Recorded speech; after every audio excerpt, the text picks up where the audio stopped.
마태복음 2장 1절에서 12절 말씀 같이 보도록 하겠습니다. 여러분 헤롯 아시죠? 헤롯은 요단강 건너 이두메라는 지역에서 태어났습니다. 지금으로 치자면 요르단이란 나라 어디쯤 될 것 같습니다. 불행히도 그는 유대인이 아니었습니다.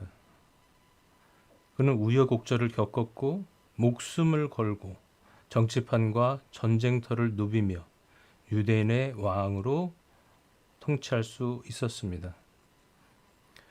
그러나 유대민족이 누굽니까? 순혈주의의 끝판왕입니다.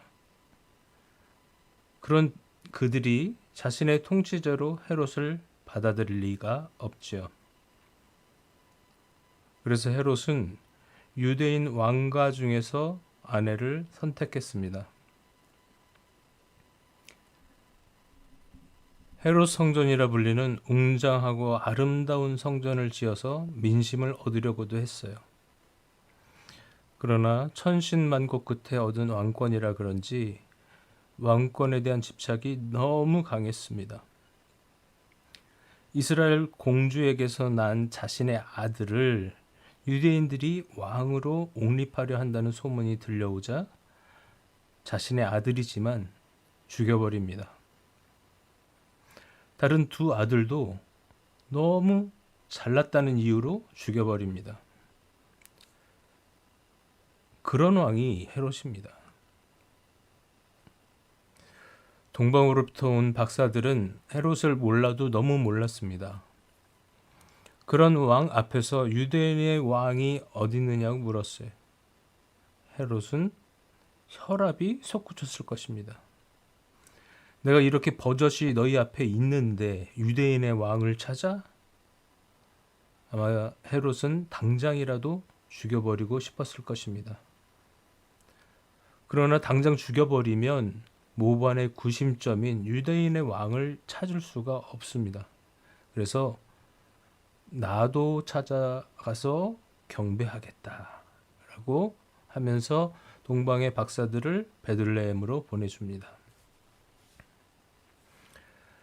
헤롯은 생각했을 것입니다. 난 여기까지 오르기 위해서 목숨을 걸고 도박을 해야 했고 왕으로 부임했어도 위로는 로마로부터 아래로는 유대 민족으로부터 이 자리를 지키기 위해 얼마나 많은 불면의 밤을 보냈으며 얼마나 참고 기다렸던가, 또 얼마나 많은 사람들의 피를 흘리고 이 자리에 섰던가. 그런데 태어난 아기가 유대인의 왕이라고? 왕으로 태어난 아기는 없어! 라고 외치고 싶었을 것입니다. 사실 왕의 아들로 태어났다고 다 왕이 되는 건 아니죠. 왕이 계승서열 저만치 떨어진 서자일 수도 있고 정실 부인의 자식인 왕자라 해도 형제들과의 경쟁에서 승리해서 왕인 아버지의 눈에 들어야 하고 대신들의 지지도 얻어야 합니다. 정작 왕이 되어서도 수많은 모반의 위협으로부터 왕권과 가족과 자신을 지켜내야 합니다. 그런데 왕으로 태어난 아기라니. 헤롯은 그때 알았어야 했습니다. 아, 이 왕은 우리가 알고 있는 그런 왕이 아니로구나. 우리가 눈으로 보고 잘못된 결정도 하는, 실수도 하는 그런 왕이 아니로구나. 혈통적으로 좋은 환경을 타고 태어난 왕이 아닌 위로부터 태어난 아기로구나 라고 깨달았어야 했습니다. 그러면 그런 헤롯도 무릎 꿇고 경배할 수 있었을지도 모릅니다.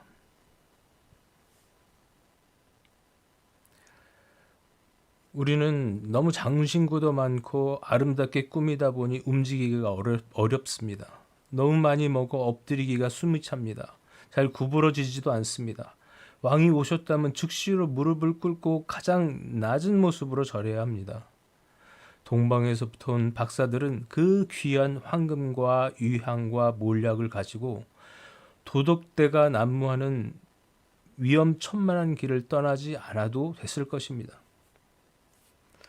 아무도 그들을 그곳에 가야만 한다고 명령한 사람도 없습니다. 그럼에도 불구하고 인류사를 가르는 구원자의 탄생 앞에 자신의 생명과 안전과 명성과 재산이 중요하지 않았습니다. 그들은 아기 예수님을 보자마자 즉시로 경배했습니다. 우리에게 이 시간 주님이 오신다면 어떨까요? 먼저 믿을 수 없을 것이고 받아들일 수 없을 것이고 여러 신학 이론을 갖다 대면서 부정하려 들 것입니다. 구원자가 오신 것이 확실하다고 해도 부산스럽기는 마찬가지입니다. 무엇을 드려야 하나? 얼마나 드려야 하나? 얼마큼 헌신해야 하나? 고민이 많을 것입니다. 주님은 당신의 전부를 원하십니다. 헤로데에게는 왕관이었고 동방의 박사들에게는 지식의 완성이었고 마리아에게는 보통의 안악이 꿈꾸는 평범한 결혼 생활이었을 것입니다. 당신의 전부는 무엇입니까? 그 알량한 상대적 우월감입니까? 놓지 못하는 돈입니까? 힘, 명예, 아름다움, 그런 것들입니까? 자랑할 만한 집, 차, 자식, 또 무엇이 있을까요? 그러나 우리 주님은 여러분의 전부를 원하십니다. 전부를 드릴 수 없다면 당신에게 예수님은 하나님도 아니고 구원자도 아닙니다. 다 가져가지 않으시지만 모든 것의 소유권을 갖고 계신 분이 주님이시고 그 주님이 오셨습니다. 예수님에게 한 청년이 달려와서 무릎을 꿇습니다. 그리고는 영생을 묻습니다. 예수님은 일반적인 계명을 열거하십니다. 청년은 성에 차지 않습니다. 이런 것들은 내가 어려서부터 다 지켰습니다. 그러자 예수님은 그 청년을 사랑하사 말씀하십니다. 내게 부족한 것이 한 가지 있는데 그것은 내게 있는 것을 다 팔아 가난한 사람들에게 주어라. 그러면 하늘에서 보화가 내게 있을 것이다. 그리고 나서 다시 나와서 나를 따라라. 우리 주님은 당신의 가진 것의 모든 것의 주인이십니다. 부자에게 부족한 것은 하나님의 주인됨, 하나님 나라였습니다.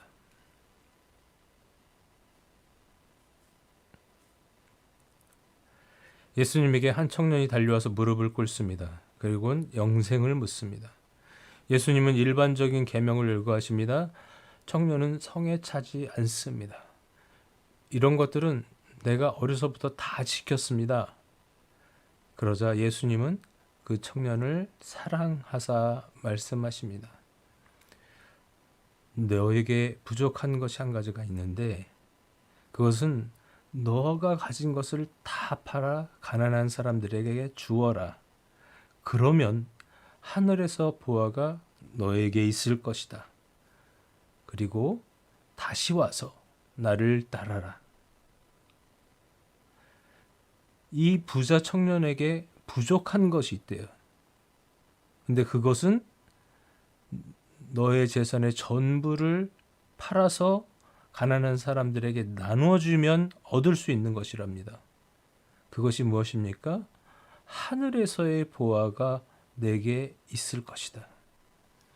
그것이 성령이고 영생이고 영원한 복이고 주님을 나의 주님으로 모시는 그 진짜 삶이고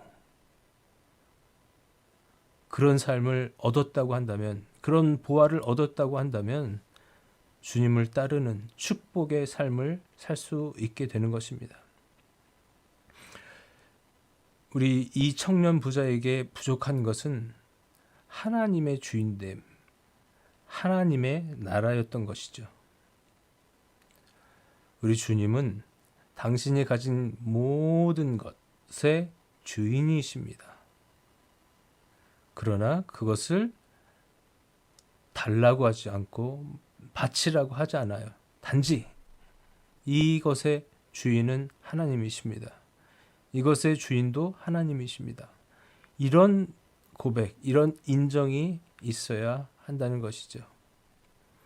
그래서 하늘의 보아, 하나님의 주인됨, 영생, 축복, 하나님의 나라를 소유하시는 저와 여러분 다 됐으면 좋겠습니다.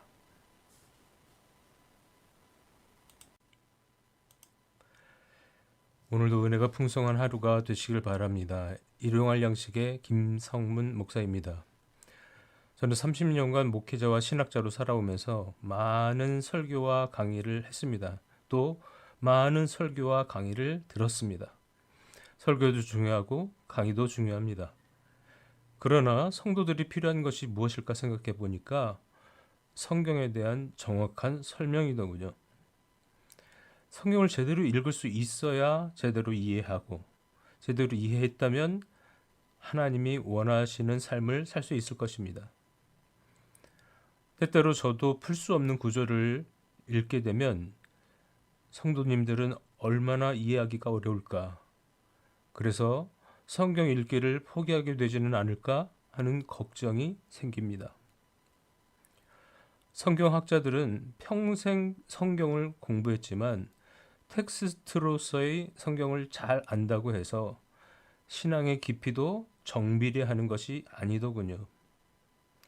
또 설교자들은 목회에 많은 시간을 쓰다 보니 정작 중요한 성경을 연구한 시간이 없어 깊이 있는 설교를 준비하기 어려워하는 것을 보게 되었습니다.